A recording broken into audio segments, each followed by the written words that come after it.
Hi! Welcome to Fireside Snack. Let's grab a snack and sit down to chat. We're Abby and Gabby, two recovery coaches eager to share our lived and professional experience in the world of mental health and eating disorders. In our time together, we hope to grab a bite to eat and connect with ourselves and each other. Our hope with this podcast is to inspire you to take care of yourself by building a life you don't want to run away from.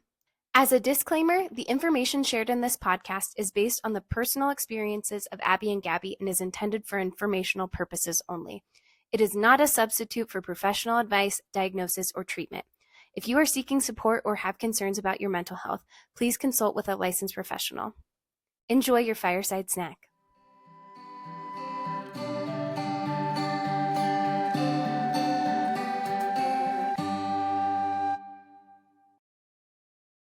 Hi folks, welcome to Fireside Snack. We have a lot in store today, one of which is Gabby's new friend with a haircut.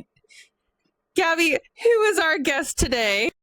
This is Sweet Telluride, aka Telly, aka Lil Stink. She is going to be taking my place as the new podcast host.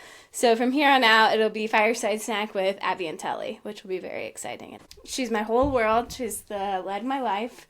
And I thought, why not have her on the podcast? Because she is a big piece of my recovery, I would say. And she's been a very great support. She's a very good girl. So I just wanted everybody to see her and know her.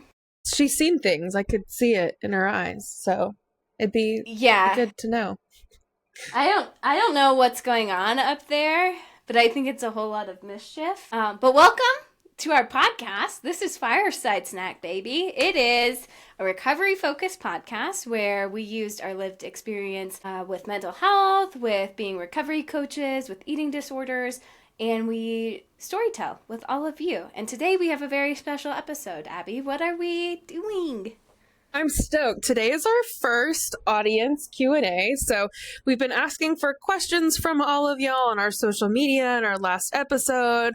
And today we get to answer them. We'll do this every so often. But if anything, Gabby and I have really just wanted to be able to hear from y'all. What do y'all want to hear? What do y'all want to know? And today is the chance to crack into some of those questions. Today is the day. We have a lot of questions, too, that we received. I think we received a little bit more than we anticipated. And so also, too, we just want to say from the jump that if your question does not get answered today, like Abby said, we're going to be doing this more often in the future. So if you don't hear your question on today's show, that's totally okay. We will get to it in the future. Let's do this. What do we have? Wait. We're called Fireside Snack. What are we having for snack, Abby? Let's do snack is what I meant to say. I have orange pineapple juice. Okay. The best combination. All right. Second to cran grape. I'll take that back. Ooh, cran grape. And pistachios. Roasted and salted shells because I don't want to be doing all that work. I cannot imagine if we were on the podcast and you were just shelling pistachios while we talked. I would be like... But I also love the wonderful pistachios. Potential sponsorship? I don't know. I have salt and vinegar almonds. And I've had them before on the show. But I love almonds. They're very good. All of them? All of the almonds? All of the almonds. And so I'm really gonna enjoy these. Behind the curtain a little bit, this is the second episode that Abby and I are recording today. So we are doubling down on snack. I also have La Croix. From Georgia, we call it LaCroix here, so... LaCroix! We're bringing y'all lots of good content today. Okay, let's get started with some questions. So our first question of the day is one that we got on Instagram. It said, I loved your episode with Abby's mom as the guest. It must feel incredible having a mom who is willing to be a caregiver and show up in so many ways. What's your guys' advice to guide adult children whose parents aren't willing to do any sort of education, self-reflection to help their children's healing process? That's a good question. It is. And first of all, just hard spot. Like just really validating, recognizing that's a tough place to be, frustrating. I won't, predict what emotions you're having, but I've that would be really hard. My biggest word of advice is to get connected in a supportive space, even if it isn't with family, a biological chosen family support groups, to be in a space where people understand you, want to get to know you, and can also give some support. It's unfortunately more common than not that parents may not want to go through education and accept information about eating disorders. So support groups can be a really helpful space, but also just a reminder that we don't have to have permission from our parents to recover. Finding a supportive space to sit in to receive support, and also give ourselves permission to receive the support from them. I think that's why this question is a really tough one, because I know something that's really popular in mainstream culture right now is Mel Robbins' let them theory. I don't know if you've heard about it, Abby, but it's this idea of you can't control what other people are going to do, and so you just have to let them do whatever they want. Yes, what they're doing might be hurtful. It could even be harmful in some way, shape, or form. And ultimately, unless you're going to physically restrain them and change them into doing something else, they're not going to do anything differently. And so I think a really big part of recovery and healing is not about the other people around you. It's about you. And so I think it's difficult because you can try and hold somebody accountable, or try and share with them, or try and give them knowledge. And if they're not going to take it, they're not going to take it. And I think there's also a really big stigma or stereotype of adult children trying to give parents information, and that almost feeling like a role reversal, and parents getting really defensive around that kind of education. So I think just remembering that at the end of the day, you have to take care of you, and you can't worry about what your parents are doing. You can't worry about if they are receiving you well. You can't worry about if they're receiving themselves well. You just have to kind of do what's best for you and hope that they follow suit. I think the biggest thing that we can do is model for people how to treat us, and set boundaries if they don't uphold that. And so if they're not able to meet you where you're at, maybe you guys shouldn't be meeting right now, and that's okay. I think no matter what a great step might be or directions forward, it's okay to just acknowledge the feelings that come up with that, the grief, the loss, the frustrations, and it's a really tough spot. I don't think there's a perfect solution that's going to feel great, and being able to trust yourself and your intuition for what you need. Gabby, I think the way you said it was really well said, but being able to trust yourself what you need and set boundaries up that reflect that. I think there's also, and this is not to say this is where this person is at who sent us the question, but there's a very common thing with estrangement or people setting boundaries with family members, that it's almost like I am holier than thou, and that is why I am setting this boundary to keep you away from me, peasant person. And that's really not how it is at all. People, set boundaries or change relationships or become estranged for a reason, and it's not something that's typically taken lightly. Similar to what Abby said, just allowing yourself to feel. I think anytime we have a relationship that's not what it could be, I think it's very hard to exist in that space and know that. So I think it's okay to feel your feelings through it. Gabby, we had another question. What is the hardest thing about having a podcast where you discuss serious topics? Ooh. The fact that YouTube censors us? No, I'm just kidding. I think that the hardest thing about discussing serious topics is being able to convey them in a way that's still interesting or enough to be relatable to other people, I think is a big thing. How do we put this in a package and deliver it to a more massive audience, I think is really interesting. I think especially as recovery coaches, we've been so used to doing this in a very small setting, of doing it either one-on-one or with a small group of people. And so I think to have a podcast where you're publicly talking about your stuff and publicly sharing your story, it can put a lot of pressure on your story, or it can make it feel like if people don't resonate with it, that maybe it's something personal when maybe it's not. So I think that's a hardship. What about you, Abby? We talked about this a little bit the first time that we got the little notice from YouTube that however they feel about our content. I am so mindful that in the past I looked for recovery videos where people were not mindful about how they conveyed their information to inspire me to do not great things. Mm. And I am always very aware that anything I say can be used as fuel, whether it's intent or not, for someone else in a hard spot. So I try to be so mindful that the way I'm presenting things not as neutral. Stuff is heavy, stuff is hard, stuff can be overwhelming, but in a way that doesn't glorify or give unnecessary details that aren't a part of what's important for the message. So I just am so mindful because of my past experience with people who wanted to share in a good way, but I ended up like not doing great things with the information that they shared.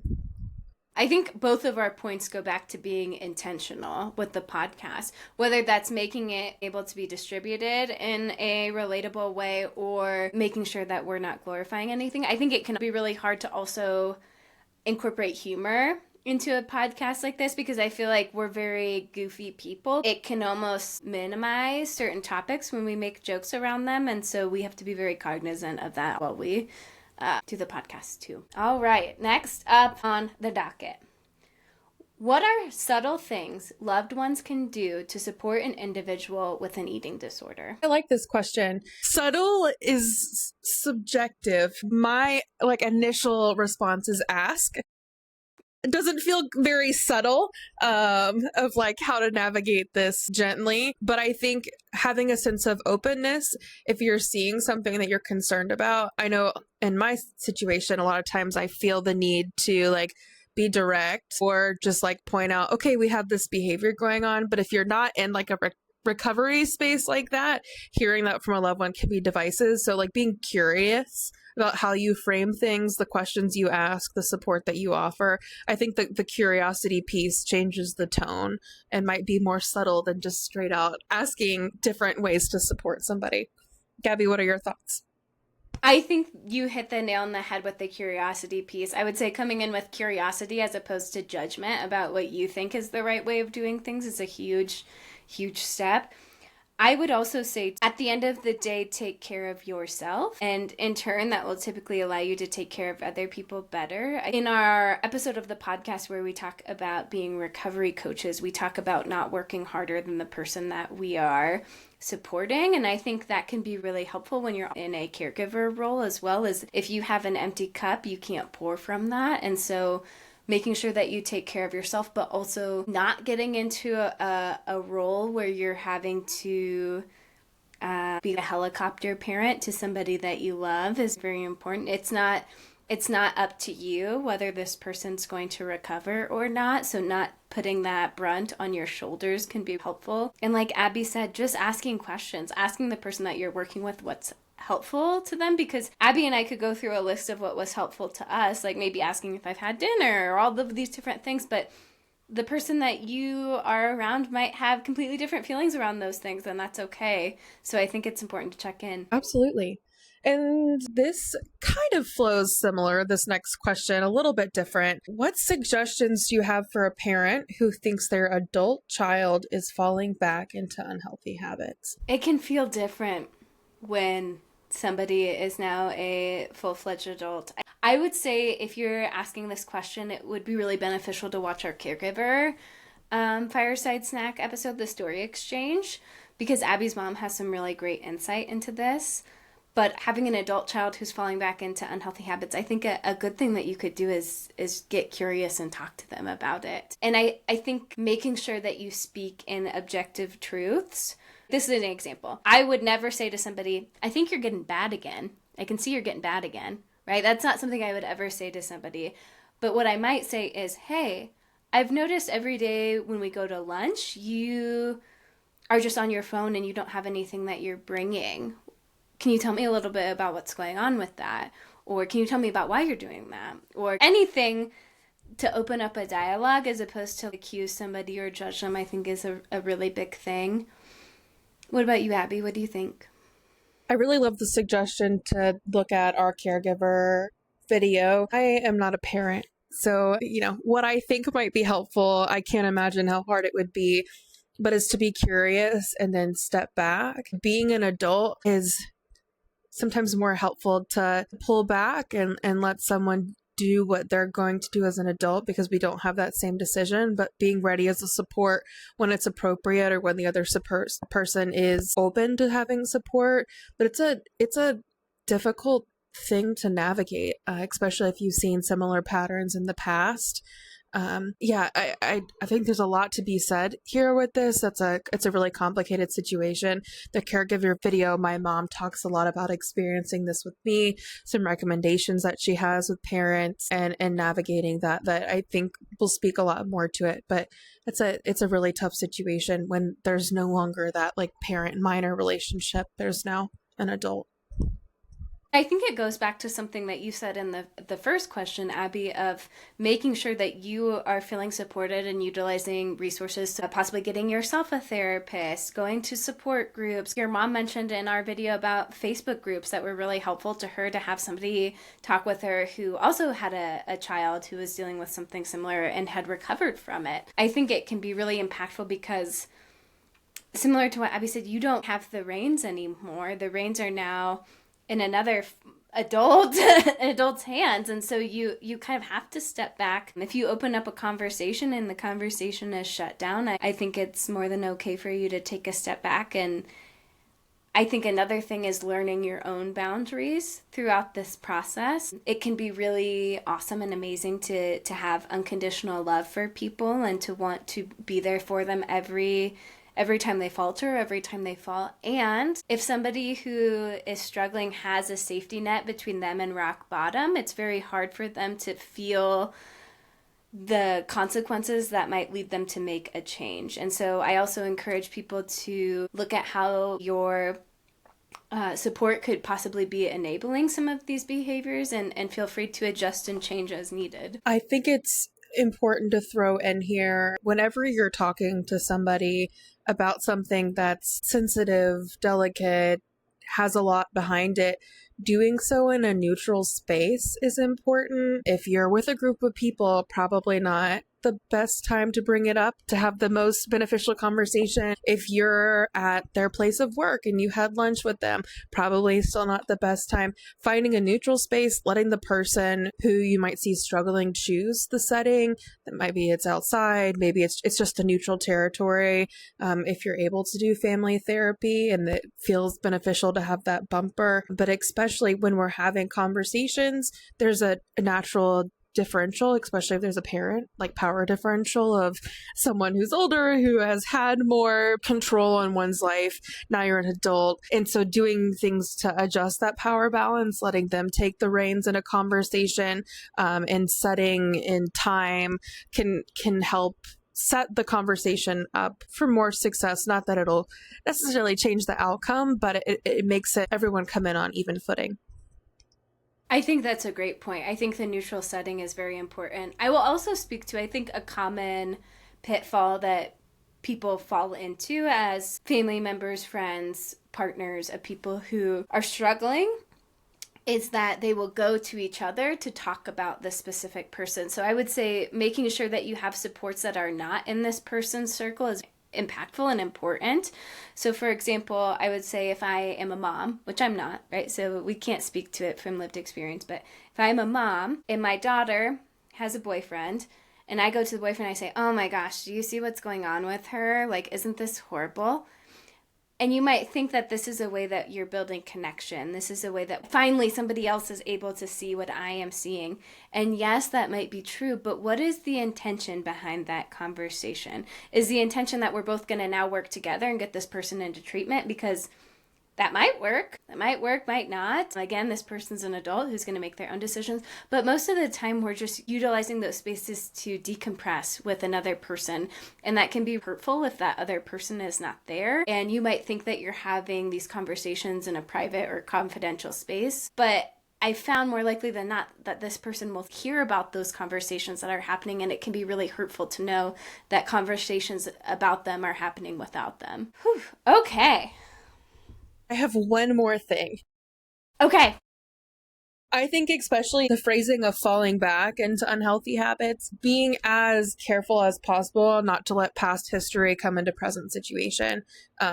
This is just in general, I find that in tense situations, I want to pull evidence from 2 years ago. The fact that this is still happening, I don't love, but that's really harmful to the moment because it brings all the emotions, attention that were present that time ago and brings it into that present moment. It may cloud your judgment. It may cloud the other person's ability to be open to something new or different. So as much as possible, if it's a repeat pattern, of course you can say, hey, the last time I saw this, but not bringing up, well, last time you said that too, and look what happened. So just being mindful of how we bring in past experiences with a certain behavior into what we presently see and are concerned about.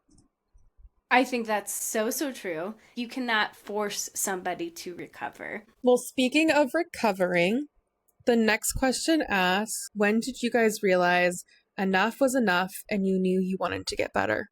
I have two different things that come to mind. One was for specifically my eating disorder recovery. I was about to be discharged from a treatment center and I did the whole thing that I typically did. I don't want to go home. I don't think I can do this at home. Let me re-engage in behaviors to stay there. And they said, you have the skills. We're discharging you anyways. So all of a sudden, all of that discomfort that I felt, I was forced to take it, even though I'm like, this is alarming. Do you see what I'm doing? You cannot say that I am okay to go. And their response was, yeah, that is really concerning. I'm glad that you see that. You also have the skills to do something about it. So go do it. Harsh. I was livid. This is so irresponsible, yada, yada, yada. But it forced me for the first time. I had to take control and I did know what to do. The second time I was in a psychiatric hospital, all of a sudden I hated it. And of course that nobody loves that experience, in inpatient care. But all of a sudden I was like, no, I hate this. I want to leave. First time that ever came to me that this hurts. I don't like this place. Why am I here? And haven't been back. But it was two pivotal moments that all of a sudden I realized the control was in my hands. Whether I liked it or not, I'm giving you this responsibility back and I refuse to take it from you. It was oh no, I've got to change this. And somebody told me I was going to end up in jail or dead if I didn't change it. So that was a real come to present moment to just be spoken to very bluntly. Abby, anything come to mind? The commonality between both of ours is fear. This fear of what will happen if I continue on the track of these behaviors. I think mine is a little twofold. I think one, I realized that the behaviors were not helping. There was a point in time where I was engaging in these behaviors and I realized that I wasn't feeling any relief or reprieve after the behaviors, and instead the behaviors were causing me to have more issues that I would have to confront.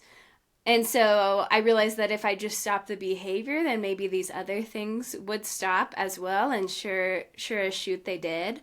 So I would say that was a big one. I think another big one for me was that I began surrounding myself around people who were very healthy and who had very secure attachments to things. And so there was nobody to blame for why I was acting the way that I was anymore. I think it's okay for anybody to say this. My childhood was not what I had hoped it would be, or there were some really hard things that had happened to me.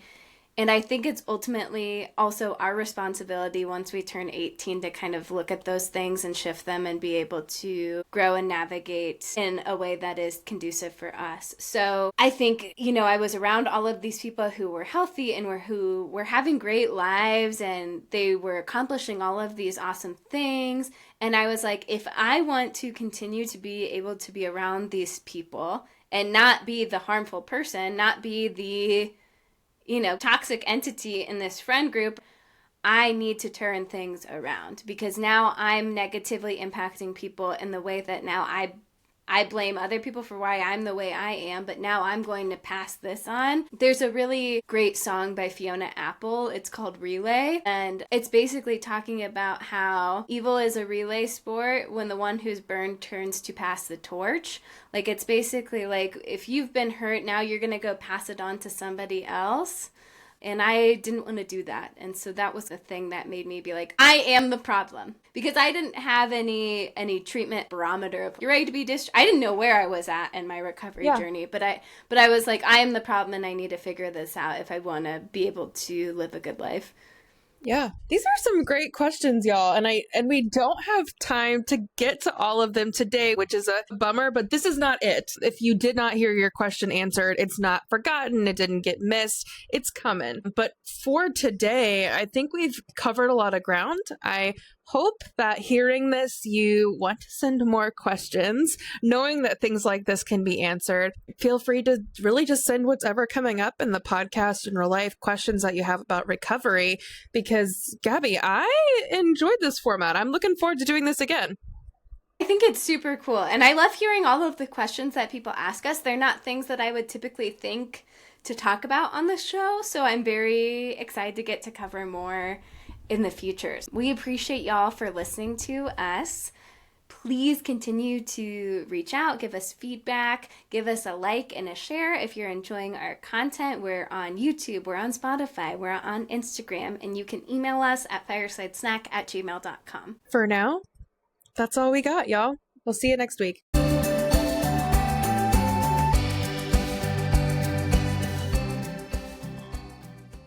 Fireside Snack is hosted by Abby Dinges and Gabby Buckner. Editing, music, and artwork by Gabby Buckner. Please email us at firesidesnack@gmail.com with your recovery questions and be on the lookout for weekly episodes. Thank you for joining us for Fireside Snack and for filling our cups up with gratitude. Enjoy your week.